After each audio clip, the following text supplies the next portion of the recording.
Welcome back. 12 minutes after the hour. This is New at 9. As we continue the reopening process, families are now faced with how they will adjust to a new way of life, from dining out to going on vacation.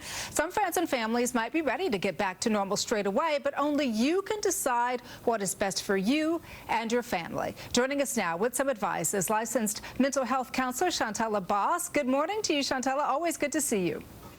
Good morning, Danielle. You know what? It's so true. Every family is different. And so how do you make that decision?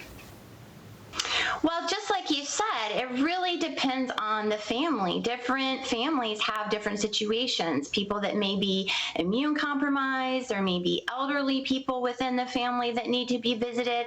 So a family really needs to communicate and find out where they're comfortable and what their quote unquote norm is right now. So figuring out what they are comfortable with, what their rules and expectations are going to be, and how these may change and morph in time based on the situation.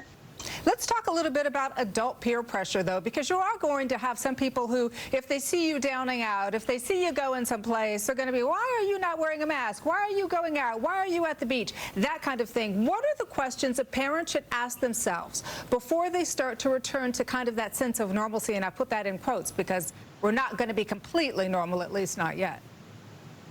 Right. Well, really asking what is their motivation for going, what are the risks versus what are the benefits they can get from the situation, and what are their concerns. So really just communicating with their family, finding out what the needs are the family are, even if maybe things are safe enough, if there isn't a comfortability level, they're not going to have a good time anyway. Yeah. So really, is it worth it? And as far as shaming goes from others, it's really looking at how do we separate our emotions from their experience, because everyone has their own experience and has a way possibly sometimes of judging others just as a way of controlling their own fear or anxiety. So trying to separate ourselves and realize we're all kind of questioning things, and it's really not about us. It's probably just about where they're at and kind of what their concerns are regarding the situation. And maybe looking for some own self-validation in the process of that by judging you, you know, for wearing a mask or for going out, judging you when they feel like maybe I should be taking a closer look at myself. So I find that to be so interesting.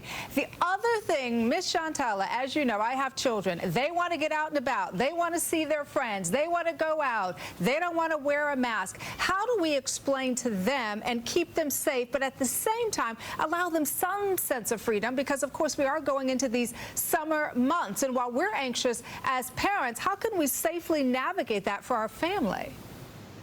Well, really sticking to the facts, watching the media as far as the CDC is involved and what really is going on, trying to stay away from social media or hearsay and that fear factor or the rush of information or emotions that come with something that may or may not be true. So really teaching our kids, let's stick to the facts, let's stay with, you know, what's rational instead of emotions, and definitely obviously letting them do things with their friends and small increments and based on what the family rules are. So I think the first thing is communication within the family and really setting those rules early on so there's no confusion with that. Shantala, always good advice. I appreciate you. Thank you so much for joining us today. Thank you for having me. My pleasure. All right, the time right now is 9.